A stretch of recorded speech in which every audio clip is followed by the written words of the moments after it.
Yung vice presidente na umate ng budget hearing na ang usapin ay para sa kanya. Tapos ang sagot, pangungwestiyon kay Castro. Tapos pinalakpakan pa ng DDS. Diyos me.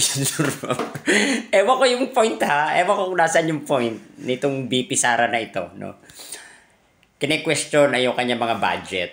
Tapos ang isinagot niya, pang-question din. Kine-question niya si Castro do sa kasong pagiging convicted. Ano connect?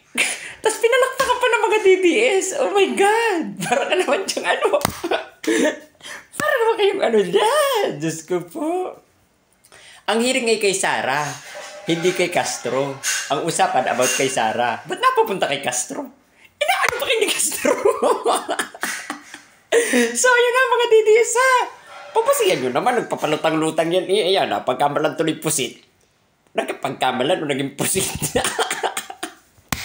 So, ayan ha. Turuan nyo naman si Sara na magandang speech. So, yun, keep safe and good. Nya!